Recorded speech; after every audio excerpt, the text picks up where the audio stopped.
கிறிஸ்துவுக்குள் மிகவும் பிரியமான சகோதர சகோதரிகளே, இயேசு கிறிஸ்துவின் நாமத்தினாலே உங்கள் யாவருக்கும் எனது அன்பின் நல்வாழ்த்துதலையும் வணக்கத்தையும் தெரிவித்துக் கொள்கிறேன். இன்றைய பகலின் குளிர்ச்சியான நாளின் தியான வசனம் யோவான் எழுதின சுவிசேஷம் 7ஆம் அதிகாரம் 7ஆம் வசனம்.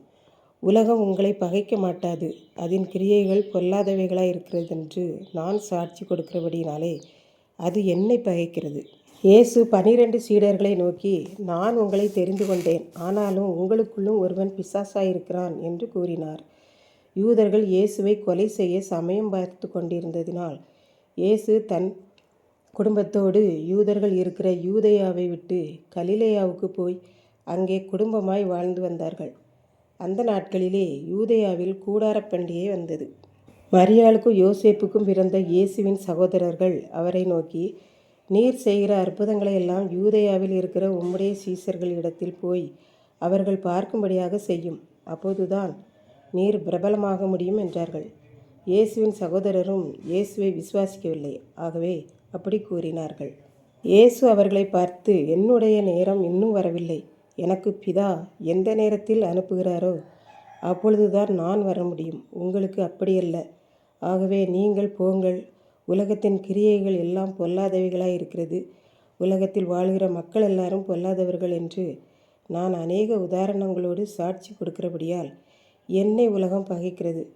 உங்களை உலகம் பகைக்கவில்லை, அதனால் நீங்கள் போங்கள் என்றார்.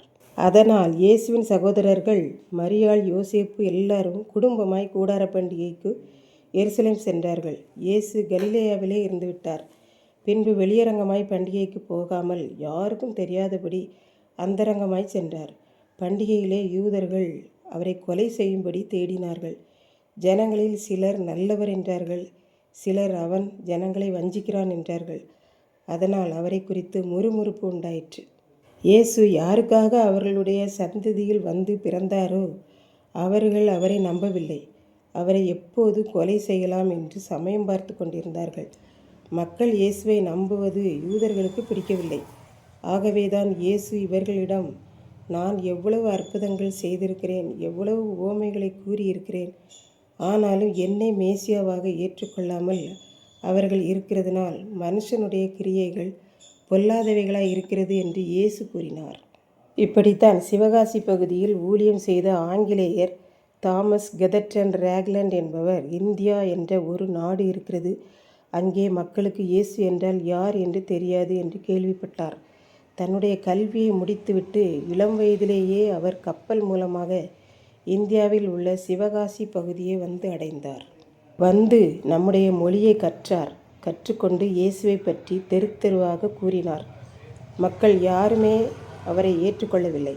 அவருக்கு தண்ணீர் கூட யாரும் கொடுக்க மாட்டார்கள். ஆகவே அவர் தன் தலையில் வைத்திருந்த தொப்பியில் தண்ணீர், கஞ்சி, கூழ் இவற்றை பிச்சையாக வாங்கி குடித்து கொண்டு ஊழியம் செய்தார். இளம் வயதிலேயே மரித்தும் போனார். அவர் அங்கே விதைக்கப்பட்டதால் இன்று சிவகாசி பகுதியில் மக்கள் எல்லாரும் கிறிஸ்தவர்களாக மாறியிருக்கிறார்கள்.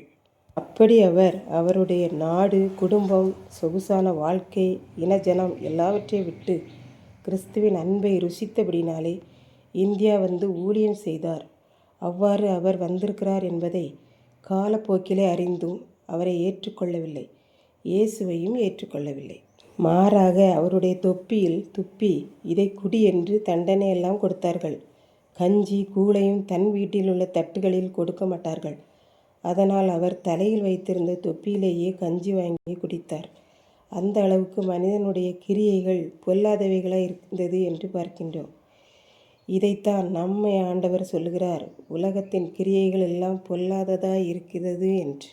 இதை கேட்டுக்கொண்டிருக்கும் எனக்கு அன்பானவர்களே, இன்றைக்கு நாம் எப்படி இருக்கிறோம், நம்முடைய கிரியைகள் எப்படி இருக்கிறது என்பதை சிந்தித்து பார்ப்போம். நாம் ஊழியர்களை வார்த்தையினாலோ கிரியையினாலோ எவ்விதத்தினாலோ கஷ்டப்படுத்தி இருக்கிறோமா? ஆண்டவர் சொல்லுகிறார், நான் உலகத்தை பற்றி நன்கு அறிந்தவனாய் இருந்தபடியால், உலகத்தை படைத்தவனாய் இருந்தபடியால் உலகம் எப்படிப்பட்டது, உலகத்தில் உள்ள மக்கள் எப்படிப்பட்டவர்கள் என்று உண்மையை கூறுகிறபடியால் யூதர்களுக்கும் மற்றவர்களுக்கும் என்னை பிடிக்கவில்லை. ஏனென்றால் நான் சொல்லுகிறபடியே அவர்கள் எல்லாரும் பொல்லாதவர்களாய் இருக்கிறார்கள். ஆனபடினாலே நம்முடைய கிரியைகள் நல்லவைகளாய் இருக்க பிரயாசப்படுவோம். கர்த்தர் தாமே ஆசீர்வதிப்பாராக. ஆமேன். ஜெபம். அன்பின் ஆண்டவரே, இந்த அருமையான நல்ல நாளுக்காக நன்றி செலுத்துகிறேன். இப்போதும் இந்த வார்த்தையை கேட்டுக்கொண்டிருக்கிற ஒவ்வொரு பிள்ளைகளும் தங்கள் கிரியைகளை, செய்கைகளை நல்லவையாக மாற்றிக்கொள்ள அருள் புரியும். இயேசு கிறிஸ்துவின் நிமித்தம் வேண்டிக் கொள்கிறேன் பிதாவே. ஆமேன்.